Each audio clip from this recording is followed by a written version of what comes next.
You've probably heard me talking about this self-sufficient living skills bundle that's been going on. And I have been spending the last week flipping through so many of the incredible resources within this bundle. Now, I will say there's a lot. There's over 118 different ebooks and courses and lessons sharing incredible wisdom and knowledge with you so you can live off the land and you don't have to rely on this corrupt and broken system for everything for your family. Anyways, I wanted to share some of my favorite things.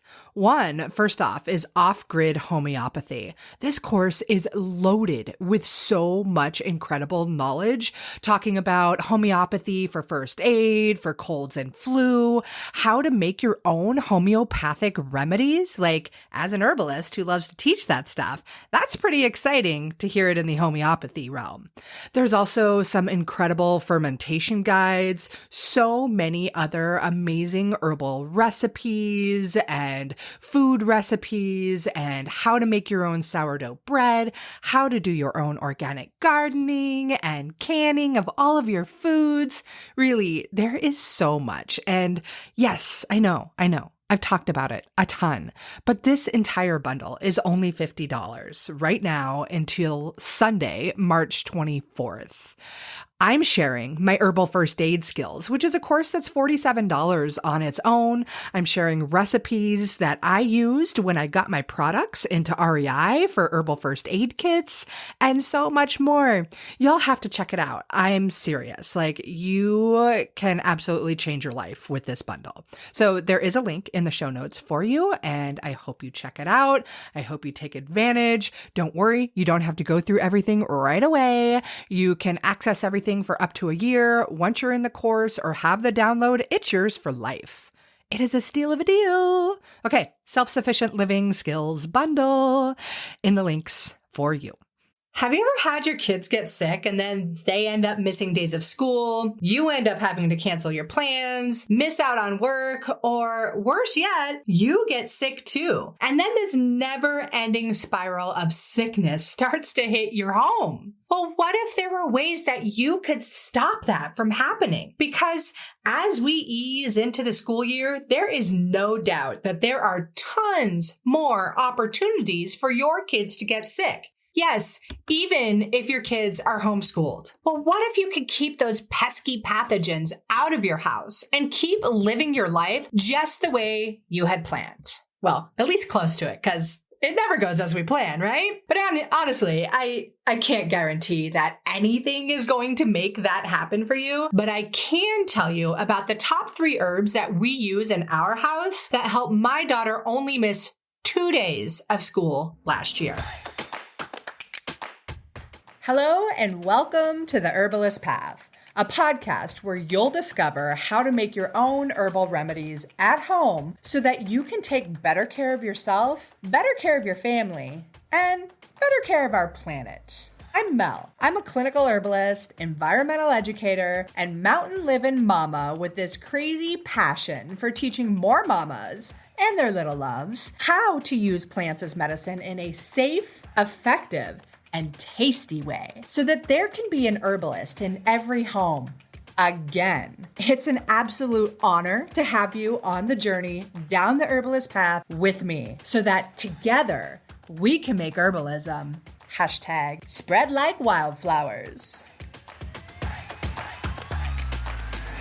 If there's one thing I hear all of the time from all the moms I know and all over social media, man, it's been a week back to school and my kid is already sick. And whether your kids are homeschooled or going to public schools or whatever school they're in, this happens to all of us. You want to know something crazy or cool or really whatever you want to call it? Last year, my 9-year-old daughter, she was 8 at the time. Anyways, she only missed 2 days of school. And it wasn't because she was sick. In fact, she didn't get sick at all last school year, despite her classmates missing no less than 2 weeks, and some of them up to 2 months of school. Crazy, right? 2 months of school. And she was even in an outdoor school. And there were only 13 kids. Like, wow, that's not a lot of kids to spread germs amongst, but certainly they made their rounds. And honestly, my girl, she only missed her 2 days because she was super worn out from having too much fun over the weekend as her Nana and Papa spoiled her beyond all belief. So I decided to have her rest and let her have a few extra days off, right? So what would it mean for you if you didn't have to miss out on work or cancel those fun field trip plans or whatever other plans you had for the week? I don't know about you, but I know for me that it relieves a heck of a lot of stress when my days are not disrupted by having to take care of my sweet baby, even if that's my whole mission as a mom. And not that I'm not willing to do that or grateful that I can do it. I've just got plans in life too, you know what I mean? So anyways, you may be wondering, how did I manage to have that happen in my family? And I gotta say, I think a good part of it is a really strong genetics. I was also that kid that rarely got sick and had a crazy strong immune system. And thankfully, I seem to pass that on to my daughter. And other factors that contribute to it, of course, are a healthy diet, rich in organic, colorful fruits and vegetables, consuming non-processed foods whenever possible, and incorporating healthy fats and oils into our diet and making sure that we get to move our bodies every day. Are we religious about all of this?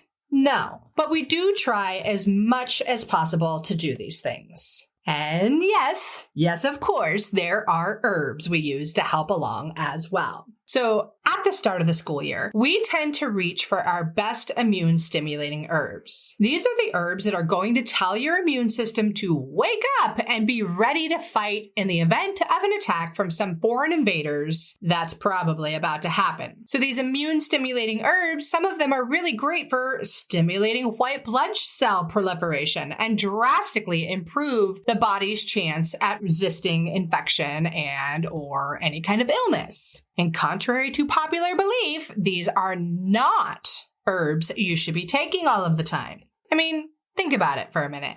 Do you want to be stimulated all of the time? Or does your body need rest? If you're stimulating your immune system all of the time, it's like drinking a cup of coffee every night at 8 p.m. just before bed.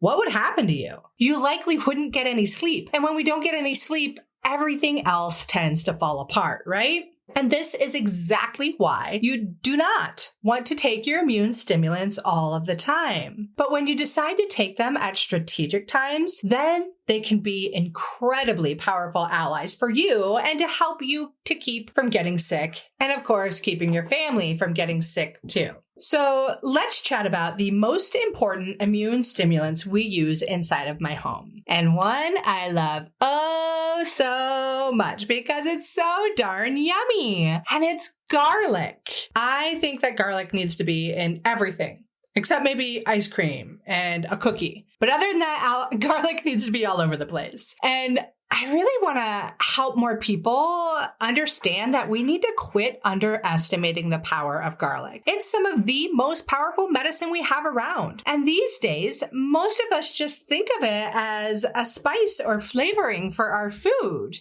So yes, it is food, and you should eat it up because that's the ideal way to get it into your body so that it can also stimulate your immune cells to get ready to battle any foreign invaders or pathogens trying to get into your body and make you sick.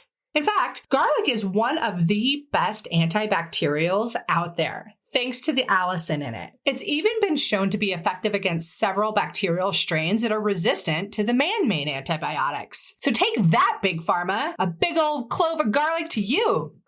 And in other great news, garlic is also a powerful antiviral, particularly for battling the flu virus. Plus, it acts as a wonderful decongestant if you do end up getting sick. It can be really helpful in cases of colds and flu and whooping cough, strep throat, and so much more. Seriously, the list of potent medicinal properties of this tasty friend is long and powerful. So go eat more garlic. Garlic's medicinal powers are most beneficial when you can eat it raw, and I know that can be pretty painful to the taste buds for so many. So one of my favorite ways to work around this is to make a fermented garlic honey. It's delicious, and it really takes away a lot of the heat and the bite from raw garlic. And it's super duper simple. Just take about a half to 1 cup of raw peeled garlic. You might want to score it on the sides to release the allicin or crush it a little bit. And then you're going to add half to 1 cup of local raw honey. And yes, it's really important that you choose a local raw honey if you want to get all the amazing medicinal benefits from the honey as well. And then you're just going to put that all into a wide mouth jar and really make sure that the garlic is covered by the honey. You can cover it and set it in a dark place, maybe even on top of a plate if you don't want honey to accidentally get everywhere. And then every day, if you can return and shake and swirl and twirl the jar, maybe turn it over just to make sure that the honey and the garlic are really coating one another really well. And then in a few days, you should begin to see some bubbles or like the fermentation process beginning to happen. Allow this to continue for about a month, and anytime within the first week to the first month, you can start popping those cloves into your mouth just as soon as you like. Of course, the longer you've let it set, the smoother the garlic is going to be, the more the honey has been able to tame that down. So if you want, I will link to a post where you can download the recipe for the garlic fermented honey. So it's so darn tasty. And really, just a clove a day will work wonders to keep the doctor away.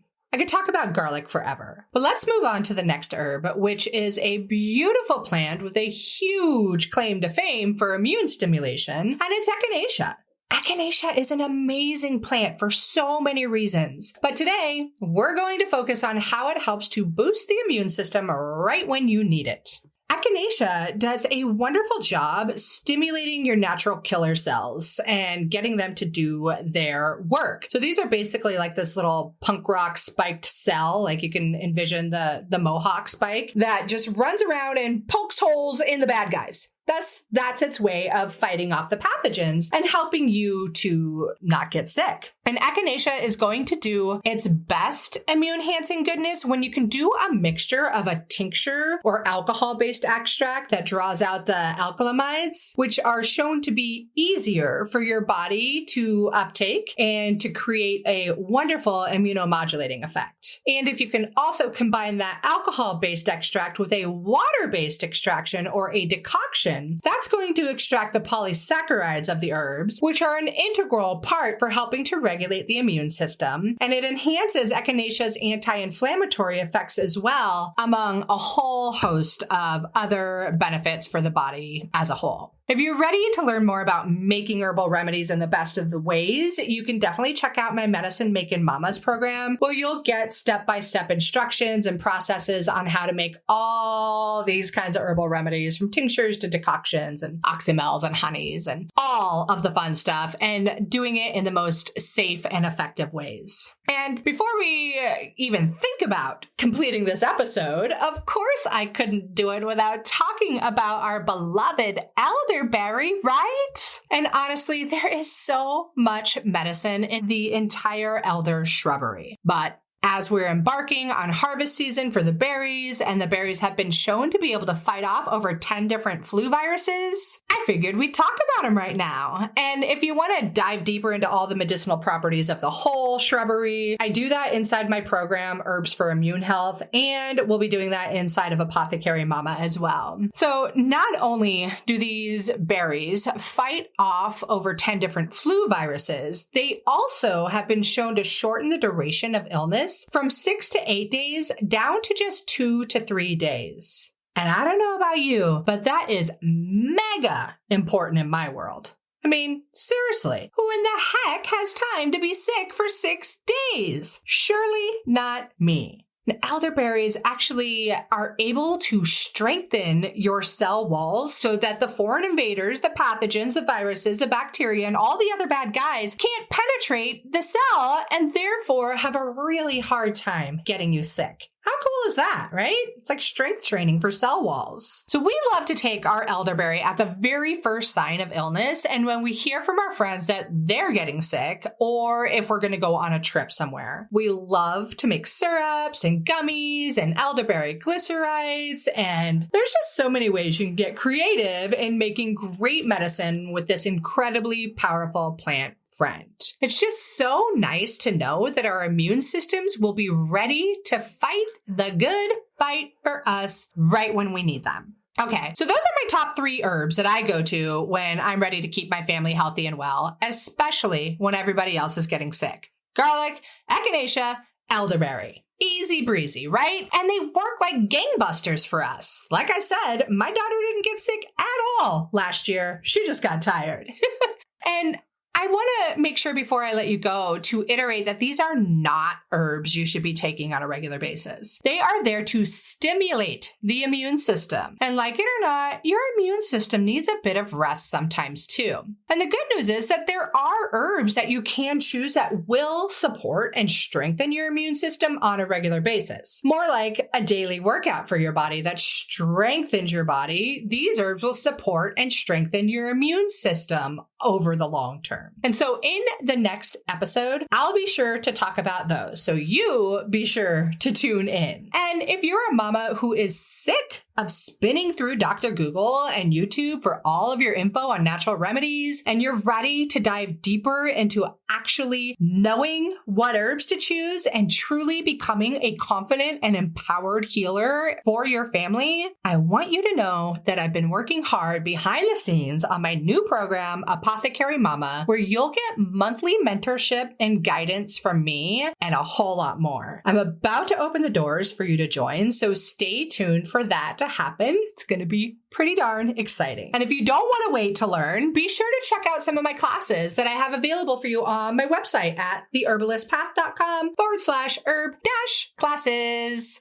And thank you so much for taking time out of your day to listen to this podcast episode. If it helped you, please share it with your friends so that everybody around you isn't getting sick all year. Let's keep us all healthy and well, okay? And if you have time, I'd love to see a review from you. Thank you. Have a beautiful day.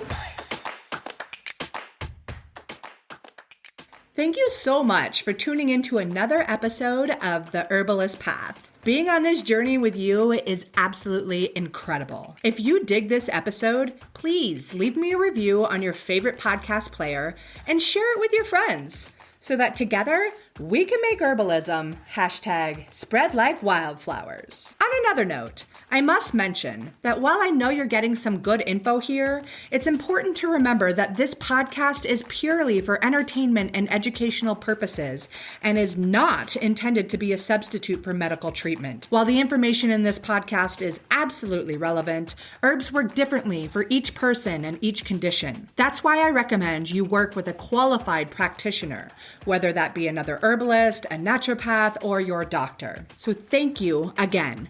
I am truly honored that you're tuning into these episodes and on the path with me to make sure that there's an herbalist in every home again. Don't forget to share this episode with your friends so that we can make herbalism #spread like wildflowers.